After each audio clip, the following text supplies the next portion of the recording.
अस्सलामुअलैकुम, this is Syed Jamal Shah with JS learning solutions. आज हम इंग्लिश की फ़र्स्ट ईयर की जो बुक है उसमें यूनिट 1 जो है डेमोक्रेटिक सिटीज़नशिप के नेम से, जिसका टाइटल कायद ऑन 11 अगस्त 1947 है, उसके क्वेश्चन आंसर्स की एक्सप्लेनेशंस देखेंगे। उर्दू में एक्सप्लेन करूँगा मैं इसको, वीडियो ज़्यादा लेंदी ना हो इसीलिए कहीं कहीं मैं इंग्लिश रीड नहीं करूँगा, इंग्लिश आपके सामने लिखी हुई होगी और उर्दू एक्सप्लेनेशन आपको मिलती जाएगी। So let's move towards the first question. Okay, पहला क्वेश्चन है, why was the Quaid feeling honoured while addressing the first constituent assembly. जो पहली कानून साज असम्बली थी, उस वक्त मोहम्मद अली जिन्ना जब उससे एड्रेस कर रहे थे तो वो ऑनर्ड क्यों फील कर रहे थे, इतने ज़्यादा ऑनरेबल क्यों फील कर रहे थे। मोहम्मद अली जिन्ना ऑनर फील कर रहे थे क्योंकि वो ये जानते थे कि उस वक्त तक ये डिसाइड हो गया था कि पाकिस्तान बनकर रहेगा 14 अगस्त 1947 को, और वो फाउंडिंग फादर होंगे उस मुल्क के, पाकिस्तान के, और जो आगे चलकर कायद आज़म के नाम से, जिसका मतलब है द ग्रेट लीडर, इस नाम से जाने जाएंगे। जब ये पार्टीशन हुआ इंडिया का, तो मोहम्मद अली जिन्ना बहुत जल्द इसके गवर्नर जनरल बन गए इस नई डोमिनियन के। डोमिनियन का मतलब होता है आज़ाद हुकूमत, इलाका, कब्ज़ा, या एक सॉवरेन कंट्री को आप बोलते हैं।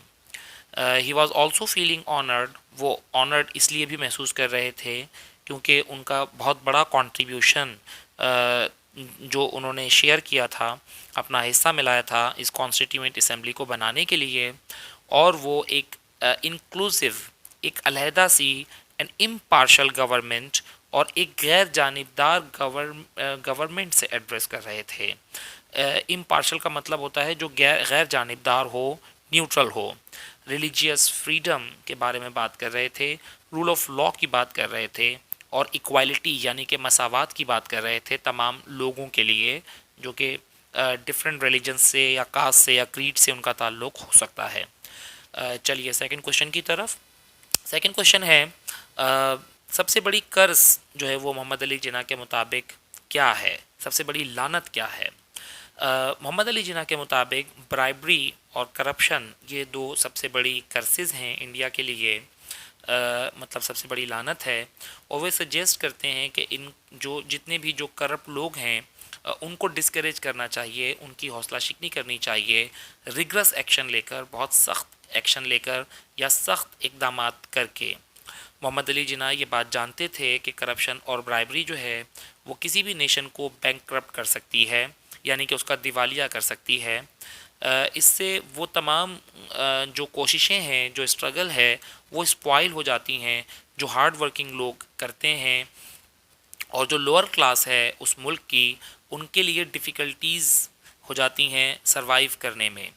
मोहम्मद अली जिन्ना सजेस्ट करते हैं कि ये जो कॉन्स्टिट्यूएंट असम्बली है, ये एडिक्वेट मेजर्स ले, यानी कि मुनासिब इक़दामात करे ताकि हम इरेडिकेट कर दें, ताकि हम जड़ से उखाड़ लें इन दो गिगेंटिक क्राइम्स को, बड़े बड़े क्राइम्स को, ताकि हमारा मुल्क जो है वो डेवलप कर सके, और जो गरीब लोग हैं वो इस हायरार्की में, हायरार्की कहते हैं ग्रेडिंग सिस्टम को, जैसे upper class, middle class, lower class, तो जो गरीब लोग हैं वो स्टेप अप कर सकें, वो भी इस ग्रेडिंग सिस्टम में ऊपर आ सकें। तीसरा क्वेश्चन है, what was the Quaid's vision about the religious freedom. मज़हबी आज़ादी से रेलेवेंट मोहम्मद अली जिन्ना क्या कहते हैं। मोहम्मद अली जिन्ना का मज़हब से रेलेवेंट अगर हम उनका अगर पॉइंट ऑफ व्यू लें तो उनकी एक बहुत मशहूर कोटेशन है जिसके थ्रू हमें उनका जो है वो रिलीजियस जो पॉइंट ऑफ व्यू है वो मिल जाता है।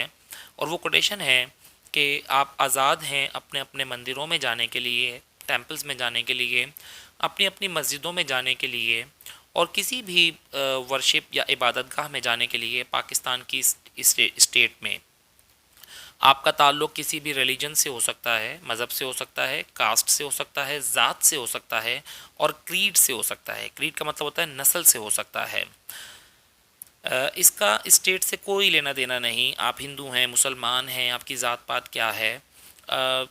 वी आर स्टार्टिंग, हम शुरू कर रहे हैं उस दिन से when there is no discrimination, कि जब कोई डिस्क्रिमिनेशन, डिस्क्रिमिनेशन का मतलब होता है कोई फ़र्क नहीं था, कोई डिस्टिंक्शन नहीं था, कोई तफरीक नहीं थी किसी भी एक कम्युनिटी की किसी दूसरी कम्युनिटी के साथ, कोई डिस्क्रिमिनेशन नहीं था, फ़र्क नहीं था, भेदभाव जिसे आप कहते हैं वो नहीं था किसी भी कास्ट में। कास्ट का मतलब होता है ज़ात में, और किसी भी नस्ल में एक दूसरे में।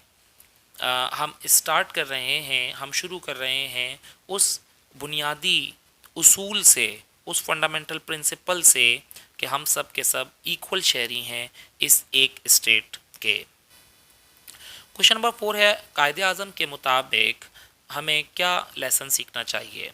मोहम्मद अली जिन्ना के मुताबिक हमें म्यूचुअल अंडरस्टैंडिंग का लेसन सीखना चाहिए, मतलब बाहमी हमें एक इत्तेफाक होना चाहिए। वेल बीइंग यानी कि ऑफ द पीपल, लोगों की फ़लाह का लेसन हम सीखते हैं कि लोगों की इस्लाह या फ़लाह की जाए, स्पेशली उन तमाम लोगों की, उन तमाम मासिस की कि जो गरीब हैं। वी शुड बरी द हैचेड, हमें पुरानी दुश्मनियों को फरामोश करना होगा, भुलाना होगा, और हमें मिलकर काम करना होगा to make a harmonious society. Harmonious society का मतलब होता है एक ऐसी सोसाइटी जहाँ पर सब मिलजुल कर रहें। हारमनी का मतलब होता है मिलजुल कर रहना, और ये सक्सेस की चाबी है, कामयाबी की कुंजी है मोहम्मद अली जिन्ना के मुताबिक। हमें एक साथ काम करना चाहिए, और हमें तमाम तर जो प्रेजुडिसेस हैं, प्रेजुडिस का मतलब होता है तासुब, कि फ़िलाँ जो है वो हिंदू है, फ़िलाँ मुसलमान है, फ़िलाँ काला है, फ़िलाँ गोरा है, फ़िलाँ की ज़ात ये है, ये सब तासुब की बातें होती हैं जिसको प्रेजुडिस कहते हैं। हमें कम्युनिटी के प्रेजुडिसेस को भुलाना होगा, कलर के तफरीक को, काले गोरे की तफरीक को ख़त्म करना होगा, कास्ट को ख़त्म करना होगा, ज़ात पात के प्रॉब्लम्स को, और क्रीड नस्ली एतबार से जो है वो तफरीक को ख़त्म करना होगा। एवरीबडी, हर एक शख्स को जो है वो इक्वल राइट्स हैं और प्रिविलेजेस हैं। प्रिविलेजेस मतलब सहूलियात जो गवर्नमेंट की तरफ से मिलती हैं, एंड ऑब्लिगेशंस, और जो जिम्मेदारियां हैं वो भी सब पर सेम हैं। All the differences of majority and minority should also be forgotten.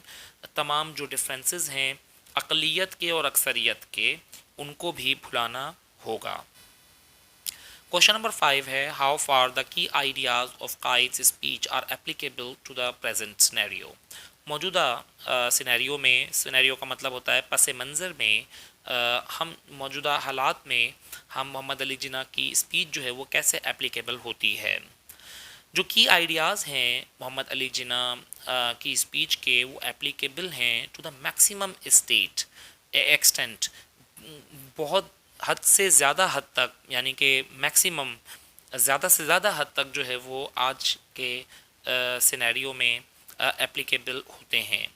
आज हम सेम प्रॉब्लम्स फेस कर रहे हैं जो मोहम्मद अली जिन्ना ने इंडिकेट किए थे अपनी स्पीच में। जैसे मोहम्मद अली जिन्ना ने इंटीमेट किया था, इंटीमेट का मतलब होता है कि मतलब ज़ोर देकर कोई बात करना, ठीक है। गवर्नमेंट को इंटीमेट किया था कि लॉ एंड ऑर्डर मेंटेन हो मुल्क में, लेकिन आज हम देख रहे हैं कि हम सेम चीज़ जो है वो लैक करते हैं। लॉ एंड ऑर्डर की सिचुएशन बिल्कुल ख़राब है। उन्होंने थ्रेटन किया था, हमें बाज रहने के लिए कहा था, इस खौफ से कि गवर्नमेंट ऑफिशल्स जो हैं वो बाज रहें। रिफ्रेन का मतलब होता है बाज रहना, अपने आप को ब्राइबरी से बचा कर रखें, करप्शन से बचा कर रखें। लेकिन हम आज ऑब्ज़र्व करते हैं कि जो ज़्यादातर हमारे जो इंस्टीट्यूशंस हैं पाकिस्तान के, वो ब्राइबरी और करप्शन का शिकार हैं। ब्लैक मार्केटिंग जो है ये एक और मॉन्स्ट्रस क्राइम था, बहुत बड़ा ख़तरनाक क्राइम था, जिसको एरेडिकेट होना था, जड़ से उखाड़े जाना चाहिए था कंट्री से।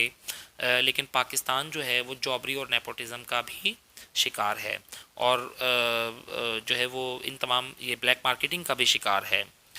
जॉबरी का मतलब होता है कि अपनी जॉब को, गवर्नमेंट की जॉब को अपने फ़ायदे के लिए इस्तेमाल करना, और नेपोटिज़म का मतलब होता है कि अपने रिश्तेदारों को नवाजना, ठीक है।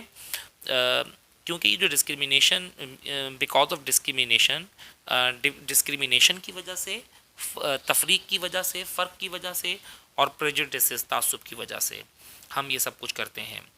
आई थिंक मोहम्मद अली जिन्ना ने, मेरा ये ख्याल है कि प्रिडिक्ट किया था बहुत अच्छे अंदाज में कि आने वाली सिचुएशन को उन्होंने पहले से भांप लिया था, उसकी पेशिंगोई कर दी थी उन्होंने। प्रिडिक्ट करने का मतलब होता है पेशिंगोई करना, कि आने वाले वक्त में मुल्कों के हालात यही होंगे कि मुल्क इन सब चीज़ों, इन सब प्रॉब्लम्स का सामना करेंगे। और उन्होंने पहले ही इंडिकेट कर दिया था कि सारे के सारे प्रॉब्लम्स जो हैं वो ताकि पाकिस्तान में ये सारे के सारे प्रॉब्लम्स ना हो और पाकिस्तान इंडल्ज ना हो, अपने आप को इसमें ना डाल दे इन बड़े क्राइम्स में। क्वेश्चन नंबर 6 है, हम पाकिस्तान को प्रॉस्पेरस कैसे कर सकते हैं?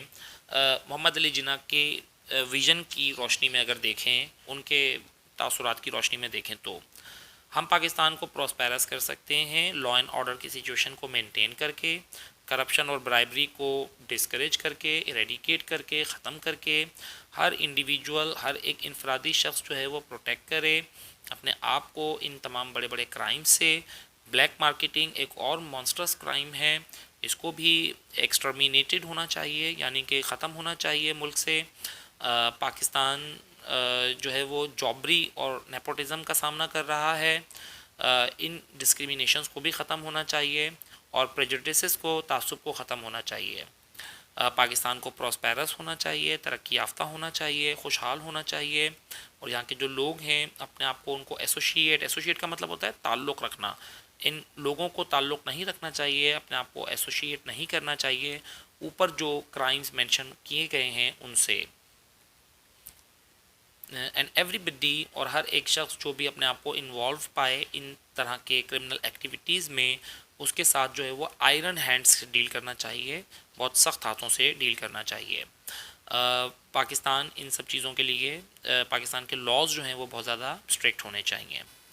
क्वेश्चन नंबर 7 है, ये एक कोटेड लाइन लिखी हुई है इसमें, I shall always be guided by the principles of justice and fair play without any political languages, prejudice and ill will.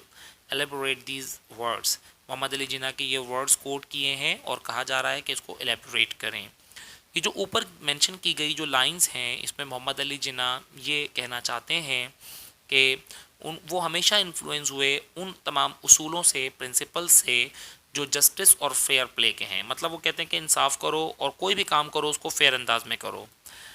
Justice prevail होना चाहिए, मतलब राइज होना चाहिए हर इंस्टीट्यूशन में। पाकिस्तान के गवर्नमेंट ऑफिशल्स में गवर्नमेंट ऑफिशल्स जो हैं उनको परफॉर्म करना चाहिए अपनी ड्यूटीज़ को, जो उनकी जॉब डिस्क्रिप्शन है उसके मुताबिक। ये नहीं है कि ड्यूटी कुछ है और वो परफॉर्म कुछ कर रहे हैं, ब्राइब ले रहे हैं, वक्त से पहले अपने जो ड्यूटी टाइमिंग अगर 5 बजे की है तो उससे पहले जा रहे हैं। जो जॉब डिस्क्रिप्शन में उनकी हैं चीज़ें, उनको ड्यूटीफुल अंदाज में उनको करना चाहिए बग़ैर किसी डिस्क्रिमिनेशन के। Government officials should not take dictation from politicians, और गवर्नमेंट ऑफिशल्स को बिल्कुल आज़ादाना काम करना चाहिए। पॉलिटिकल इन्फ्लुएंस उनके ऊपर नहीं होना चाहिए कि सियासतदान उनसे अपने मतलब के काम करवाएं, और उनको वाकिफ़ होना चाहिए अपनी ड्यूटीज़ से, पता होना चाहिए, वेल अवेयर होना चाहिए उनको। इनको रिस्पॉन्सिबल होना चाहिए, ज़िम्मेदार होना चाहिए अपने तमाम एक्शंस के। वो अच्छे इकदाम कर रहे हैं, बुरे इकदाम कर रहे हैं, तमाम गवर्नमेंट ऑफिशल्स को उसकी रिस्पॉन्सिबिलिटी लेनी चाहिए। They should be impartial and unbiased. इनको इम्पार्शल, अनबियास्ड होना चाहिए, कोई घपला नहीं करना चाहिए, और इम्पार्शल होना चाहिए, गैर जानिबदार होना चाहिए। ओके, तो इस पूरी जो वीडियो में आपकी बुक में इस पूरे चैप्टर में 7 क्वेश्चंस थे जो मैंने डिस्क्राइब कर दिए। ठीक है, आई होप कि ये आपकी समझ में आ गए होंगे और आप इसका जो है वो स्क्रीनशॉट भी ले सकते हैं, वीडियो को पॉज करके भी देख सकते हैं। अपना बहुत ख्याल रखिएगा। Take a good care of yourself. अल्लाह हाफिज़।